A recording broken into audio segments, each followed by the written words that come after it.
Bonjour à toutes et à tous, nous avons le plaisir d'être avec vous aujourd'hui. Nous sommes à la deuxième épisode de l'émission à travers les livres présentés par le département des publications de l'Église adventiste Béthanie de Pétionville.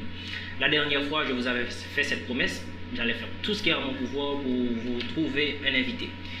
Chose dite, chose faite, nous avons avec nous un invité, un lecteur de l'Église et qui répond au nom de Pierre Gelson Teluska, à qui nous disons bonjour. Bonjour Ismaël. Bonjour Gelson, comment ça va? Bien, grâce à Dieu, et je dois dire aussi bonjour aux différents auditeurs et téléspectateurs qui nous regardent et qui nous écoutent aussi à travers les ondes. Je suis particulièrement heureux de faire partie de cette émission et c'est un plaisir pour moi et merci de m'avoir invité Ismaël. Le plaisir est partagé. Et la dernière fois, nous avions vu une partie de ce livre Message à la jeunesse. C'est un livre extraordinaire que nous avions lu et nous avions tiré des leçons assez captivantes. Et aujourd'hui, qu'est-ce que nous allons voir à travers ce livre? Bon, super, alors je dois dire par anticipation que ce livre est extraordinaire dans la mesure où c'est un classique dans la littérature adventiste et c'est un livre qui est conçu même pour les jeunes adventistes, et que vous soyez adventiste ou que vous soyez de toute autre confession religieuse, mais pour les jeunes en particulier.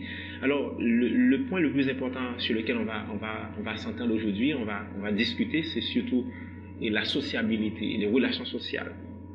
Donc, dans cette partie, Ellen White parle de beaucoup de choses, de beaucoup d'éléments comme les rapports que nous avons entre les relations humaines, les fréquentations, etc. Comment transmettre l'évangile de l'Éternel, l'évangile de Dieu, et avec les rapports que nous avons avec les uns et les autres. Ok, parfait. Et vous aviez précisé la sociabilité. Qu'est-ce que vous voulez dire par sociabilité? Comment ce terme est-il développé à travers cet ouvrage? À travers cette page. Mais d'abord, je dois vous dire que la question de sociabilité est forte. C'est un élément qui nous met en connexion avec l'environnement, avec l'écosystème, comme dirait, c'est pour employer un nouveau terme aujourd'hui, un nouveau concept. Et c'est le rapport que nous avons avec nos semblables, d'accord? Dans la partie, dans ce livre, en particulier Message à la jeunesse, la sociabilité est présentée dans le sens que les jeunes adventistes doivent prendre le soin de se former, de se préparer pour aborder la société avec cette mouvance qu'il y a dans la société, mais surtout comment transmettre l'évangile, comment parler avec des gens sur Jésus. D'abord, il y a aussi une partie qui est très importante lorsqu'on parle de la formation de soi, la préparation de soi. Donc le jeune adventiste, si nous prenons l'exemple, et même à travers la Bible, même surtout dans l'Ancien Testament, on prend l'exemple de Joseph. Joseph, il a grandi dans sa famille, mais c'est comme si de manière inconsciente, il était préparé pour devenir un premier ministre, si on peut employer le terme d'aujourd'hui, un gouverneur à l'époque, c'est-à-dire c'était le premier empire de l'époque. Donc il a appris les bonnes manières, il a appris la sociabilité, il a passé un bon bout de temps dans ce qu'on appelle en prison, il était emprisonné. Donc là, Joseph s'est préparé et finalement il est devenu gouverneur. Dans le sens, la préparation dont nous parlons, c'est d'abord ce qu'on apprend à l'école, mais en particulier la formation, la lecture, c'est-à-dire en lisant la Bible, en lisant les livres qui vont nous former, en apprenant comment parler avec les gens, comment vivre en société, comment s'asseoir. Il y a tout ça dans le livre Message à la jeunesse. Très intéressant. Surtout, ce qui capte mon attention, c'est la similitude qu'il y a entre ce que nous voyons dans le livre et ce que nous voyons dans la Bible. Et surtout à l'Église, c'est ce que nous prônons. Nous prônons ce qui est juste, ce qui est bien et surtout ce qui se base sur la parole de Dieu. Donc, dans cet ouvrage, nous pouvons dire que le sujet de la sociabilité qui est développé est tiré de la Bible. Et ça, c'est très intéressant. Nous pouvons dire que les jeunes doivent se conformer comme le Christ l'avait fait, ou même comme Joseph, comme vous l'aviez dit. Et Jésus était un autre exemple. Parce que si nous voyons l'histoire de Jésus dans les évangiles, nous pouvons constater que Jésus faisait de même. Il visitait les gens, il faisait des miracles, il se liait d'amitié avec les gens et encore mieux, encore plus, nous pouvons dire, avec ceux qui avaient besoin de lui. Donc, c'est message à la jeunesse, c'est un message lancé à tous ceux et celles qui veulent marcher avec le Christ, qui veulent suivre Jésus, mais aussi qui savent qu'ils ne travaillent pas uniquement pour le ciel, mais aussi pour vivre ici-bas avec ceux qui sont autour de nous. Certainement, tu dis vrai, Ismaël, il y a aussi cette partie, même dans la vie de Jésus, comme un exemple concret de ce qu'on appelle la sociabilité. D'ailleurs, le christianisme, ce n'est pas une religion qui est enfermée, qui est cloîtrée dans un espace comme un monastère. Le christianisme touche les gens. Donc Jésus a donné l'exemple en tant qu'initiateur du christianisme. Donc il s'est mêlé dans la foule. Et il nous a donné des exemples tellement concrets dans la Bible pendant son ministère, ses 3 ans de ministère. Il nous a montré que la sociabilité est importante, le protocole, l'estime de soi, ou du moins c'est si vous voulez, le social, le savoir-vivre. Je me rappelle un exemple qu'on peut prendre.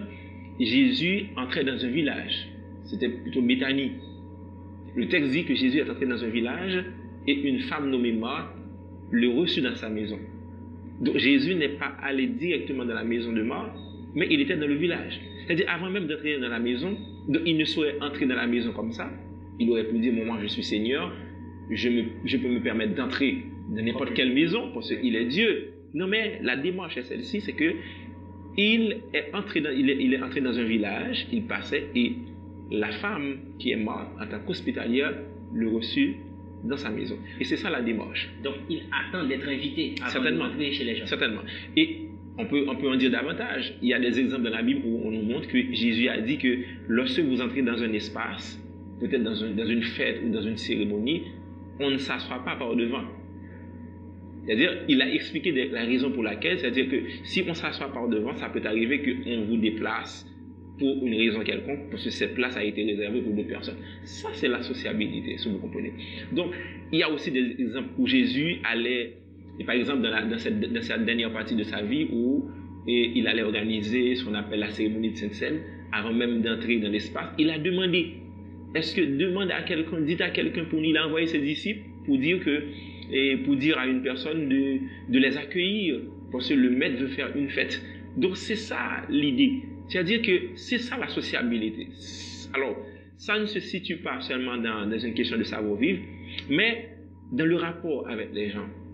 Il y a une façon, et dans ce livre, on nous apprend que on ne doit pas juger les gens, ou quelle que soit l'appartenance religieuse de la personne. Il y a une approche sociale.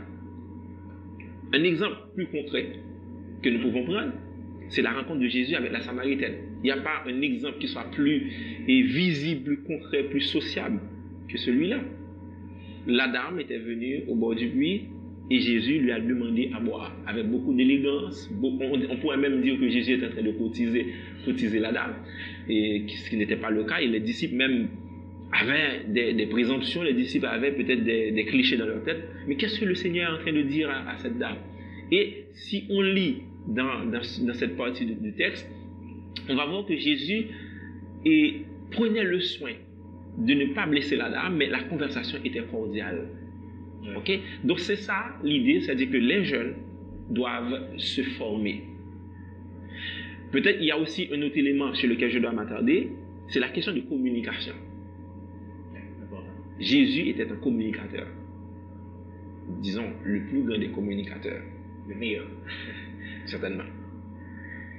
Et nous sommes, franchement, jusqu'à maintenant, je peux dire que je suis épaté par les écrits d'Ellen White, surtout à travers ce livre. Et maintenant, une question. Si vous vouliez résumer ce chapitre en une phrase ou deux, qu'est-ce que vous alliez dire? Bon, avant même de résumer, je peux lire une partie assez courte pour vous. Alors, pour les auditeurs en particulier, il parle des relations sociales. C'est par les relations sociales que le chrétien entre en rapport avec ses semblables, qu'il fasse briller la lumière divine qu'il a reçue sur le chemin ténébreux de ceux qui se perdent. Son influence sociale, sanctifiée par l'Esprit du Christ, l'aidera à gagner des âmes au Sauveur. Son influence sociale, sanctifiée par l'Esprit du Christ. Donc voilà, il y a aussi une prudence à laquelle nous devons tous prêter attention. Il y a ce qu'on appelle, dans la question de social, ça ne veut pas dire que je dois me mêler avec la société. Le principe est fondamental. Je vis dans la société, mais je ne suis pas de la société. Je vis dans le monde, mais je ne suis pas du monde.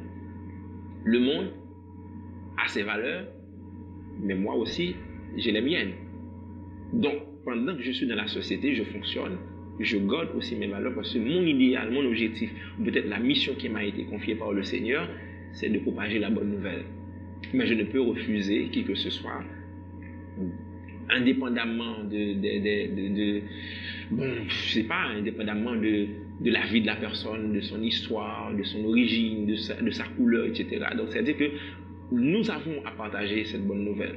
Et pour partager cette bonne nouvelle, il faut avoir un contact étroit avec les gens. Si j'essaie de paraphraser d'une autre manière, vous voulez dire, on est dans le monde, on doit vivre avec les autres, mais en tant que chrétien, il faut faire très attention pour éviter de se faire mondaniser, parce que notre mission, c'est de christianiser le monde, c'est ça? Certainement. Okay. Même s'il y a un dicton qui dit que à mesure que le monde se christianise, c'est-à-dire le monde devient chrétien, à mesure que le christianisme se mondanise, c'est-à-dire qu'il y a une sorte de mélange aujourd'hui. Mais à travers le livre d'Ellen White, il nous permet d'établir la démarcation entre ce que nous sommes, entre la mission que Dieu nous donne et le vécu du monde, ou peut-être les valeurs du monde. Parce que les valeurs du monde sont en contradiction avec nos valeurs en tant que chrétiens. Alors, ce qui est important pour nous de retenir dans cette intervention et dans ce livre, peut-être ça va nous motiver à lire davantage, c'est de comprendre que nous avons une mission. Nous avons une mission et nous avons intérêt à nous former. Et peut-être on peut s'attarder là-dessus pour dire qu'on peut prendre l'exemple de Daniel et même de Joseph. Daniel parlait différentes langues, Joseph parlait différentes langues. Peut-être l'apprentissage des langues serait important pour les jeunes de comprendre que le Seigneur peut vous demander à n'importe quel moment de faire n'importe quelle intervention ou n'importe où. Vous voyez, c'est-à-dire plus qu'on se forme, c'est plus on est à la disposition de l'Esprit de Dieu pour être utilisé. Voilà, c'est ça notre l'idée. Donc j'encourage, de ma part, j'encourage vraiment les jeunes adventistes, les jeunes à étudier la Bible, à lire, à étudier les livres d'Ellen White qui ont pour tendance à nous former, à nous aider à grandir, à avoir un intellect, parce que les livres sont extraordinaires parce que ça touche différents domaines scientifiques. D'accord? Lorsqu'on nous sommes des lecteurs, donc on a un bagage extraordinaire, on est sociable, on peut discuter sur différents sujets. Oui. Voilà. Merci d'avoir été avec nous aujourd'hui et votre présentation a été superbe et je vous remercie encore une fois. Merci à vous d'avoir prêté attention à cette émission, à ce deuxième épisode. Et je vous invite à continuer à suivre nos émissions, à suivre la radio-télé de Bethany de Pétionville. Et aussi, je vous encourage à lire ces ouvrages. Comme vous le voyez, merci. Message à la jeunesse, c'est un livre vraiment superbe. Je vous invite à le lire. Vous allez tirer tellement de leçons que comme moi, après avoir lu la dernière page, vous allez dire, bon, j'ai du travail à faire. Parce que nous, les jeunes, nous ne sommes pas n'importe qui. Merci de nous avoir suivis. Merci, Gerson, d'avoir été présent. Et à la prochaine. Ça a été un plaisir pour moi, Ismaël. Merci à tout le monde. Soyez bénis. Bye.